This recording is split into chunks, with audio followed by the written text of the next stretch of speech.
Bună dimineața, prietenii mei câștigători! Bine v-am regăsit la o nouă ediție a emisiunii Ponturi la Cafea. O ediție de weekend, este sâmbătă, ne-am trezit matinal să facem emisiunea, să vedem care sunt ponturile zilei. Sunt destul de multe meciuri de jucat astăzi. După cum știți, avem al 13-lea pont câștigător la rând, al 13-lea Golden Tip câștigător la rând și creștem acolo profitul lunar. Ajungem, așa cum vă spuneam, la 13 Golden Tipuri câștigătoare. Astfel că, pentru cei care nu știu, Golden Tip, o cotă de peste 1,50 în fiecare zi, pe care jucăm o sumă fixă, 2000 de lei, și care avem 13 la rând câștigătoare. Astăzi încercăm varianta numărul 14, am gândit-o, este un pont al sezonului pe care l-am dat eu cu ceva timp în urmă, dar bineînțeles avem și 4 ponturi. Avem doar 4 ponturi pentru astăzi pentru că îmi doresc să fac un bilet câștigător din cele 4 ponturi, așa că am analizat foarte bine meciurile zilei și cred eu că cele 4 ponturi au șanse foarte mari să iasă.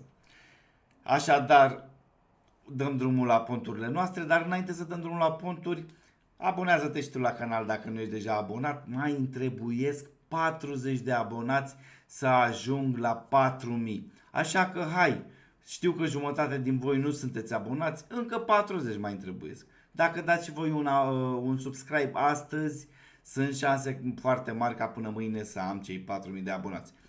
Așa că vă mulțumesc dacă vă abonați, dar vă mulțumesc și pentru like-uri.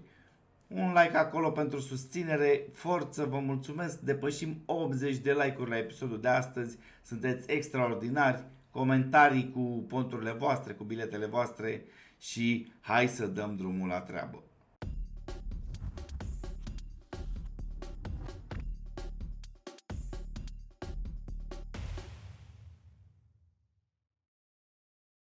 Dăm drumul la ponturi, fraților, iar primul pont al zilei vine din La Liga. Acolo unde am ales meciul dintre Getafe și Barcelona, pentru că Getafe e una din echipele care voi știți foarte bine, eu am ales-o ca pont al sezonului. Este o echipă pe care de fiecare dată când o prindeam o jucam sub la goluri. Așadar, pentru meciul Getafe-Barcelona am ales sub 4,5 goluri și sub 5,5 cornere Getafe. Adică nu vor da 6 sau mai multe cornere în meci, cotă 1,35. E o cotă mică, dar din punctul meu de vedere o cotă destul de bună, mai ales că Getafe, așa cum vă spuneam, este unul din ponturile mele pentru sub în acest sezon, o echipă care joacă foarte defensiv și care are niște statistici de sub impresionante. De altfel, din meciurile lor directe, în ultimele 5 nu a fost niciunul cu 5 goluri sau mai multe, de 0 din ultimele 5 întâlniri cu 5 plus goluri și în același timp meciurile Barcelonei au o rată foarte mare de cornere.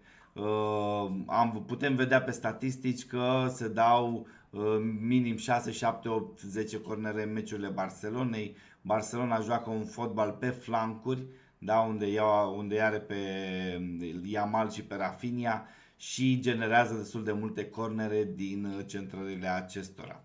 Așadar, pontul numărul 1 de astăzi, Getafe Barcelona, sub 4,5 goluri și sub 5,5 cornere. Getafe, cotă 1,35. Pentru al doilea pont, mergem în Germania, în Bundesliga, acolo unde am ales meciul dintre Bochum și Leipzig.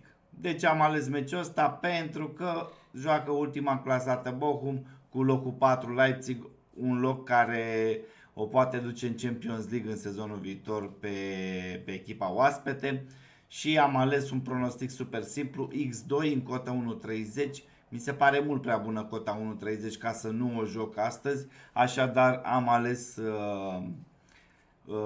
X2 la meciul ăsta. În ultimele lor două întâlniri directe din anul 2024, victorie amândouă Leipzig. Bochum are 15 înfrângeri din cele 17 meciuri jucate în Bundesliga, așa că mă aștept ca nici de data asta să nu reușească o victorie și să se impună, chiar mă aștept să se impună Leipzig, dar pentru siguranță am jucat X2, cotă 1,30. Mergem mai departe la pontul cu numărul 3. Pontul cu numărul 3 de astăzi este meciul dintre CSM și Crim Lubiana la handbal, acolo unde a mers pe victoria echipei din București, pentru că în ultimul timp CSM s-a cam impus în duelurile cu Crim Lubiana, au 3 din 3 câștigate meciuri directe în 2024 și cota de 1,46 la 1 solist mi s-a părut o cotă foarte bună, mai ales că CSM-ul are un lot mai valoros decât cei de la Crim, iar Crim nu duce deloc bine în ultimele deplasări din Champions League, ultimele două sale deplasări fiind pierdute. Așadar, pontul cu numărul 3, CSM Crim Lubiana, 1 solist, cotă 1,46. Pentru pontul cu numărul 4 ne mergem în basket, acolo unde avem un meci din NBA și am ales meciul dintre Golden State și Washington, pentru că mi s-a părut cel mai facil meci la victorie pentru gazde și am ales 1 solist și peste 214 puncte în meci. Golden State are o cotă foarte mică la victorie, 1 și 10 mai exact, pentru că i-a cam bătut pe Washington în ultimul timp. Ultimele 5 întâlniri directe Golden State s-a impus de fiecare dată, dar și au fost peste 214 puncte în ultimele lor 5 întâlniri directe și mă aștept și de data asta să se dea destul de multe puncte. Două echipe cu joc destul de direct și rapid și cu puncte multe în meciuri. Washington o duce extraordinar de rău, au 8 înfrângeri consecutive, cred că o vor suferi și pe a noua în meciul cu Golden State și cred că vom da și cele 214 plus puncte în meci. Așadar, pontul cu numărul 4 de astăzi, Golden State Warriors, Washington Wizards, 1 solist și peste 214 puncte în meci, cotă 1,40. Ajungem și la pontul cel mai important al zilei, Golden Tip.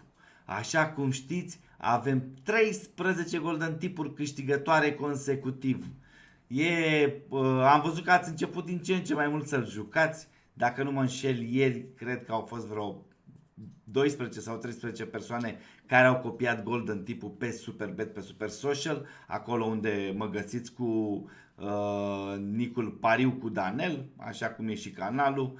Mă puteți urmări pe Super Social, aș aprecia acolo să strâng cât mai mulți urmăritori în Super Social. Și așa cum spuneam, Golden Tip-ul de astăzi vine din Liga 1, mai exact din Superliga, acolo unde am ales meciul dintre Oțelul și Petrolul.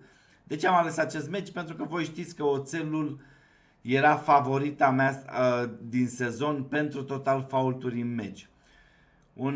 O echipă învățată să joace dur de către Dorinel Munteanu și care cred că va rămâne cu aceleași metehne și în continuare, cel puțin o perioadă, fiind vorba de aceiași jucători în mare.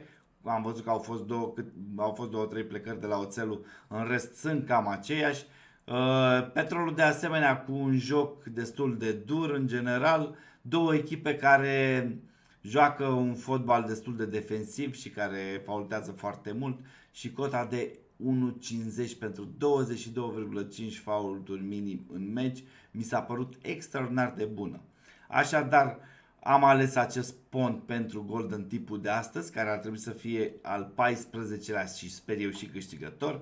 Oțelul este pontul sezonului la faulturi, Petrolul, așa cum spuneam, și o echipă cu un joc dur. Oțelul are o medie destul de mare, peste 14 faulturi pe meci în prima parte a campionatului sau până la pauza competițională și mergem cu acest super pont care zic eu că are șanse super mari să iasă. Așadar, ăsta e Golden Tip-ul de astăzi. Mergem și la biletele noastre făcute. Avem doar două bilete astăzi, așa cum v-am spus, pentru că vreau să jucăm un pic mai safe.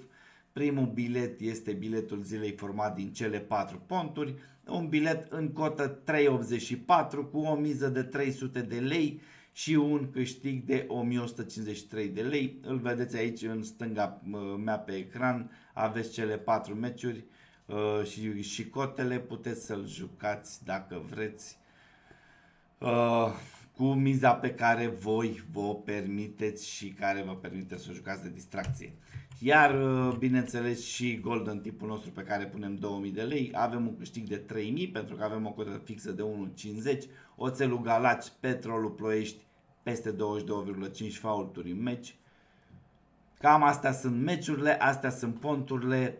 Vă mulțumesc că sunteți lângă mine la încă o emisiune din Ponturi la Cafea. Sunteți o audiență extraordinar de mișto. Vă mulțumesc pentru comentarii, vă mulțumesc pentru like-uri, pentru că știu că vom da și la episodul ăsta like-uri masiv, dar vă mulțumesc foarte mult celor care vă abonați acum la canal, pentru că ne apropiem de cei 4000.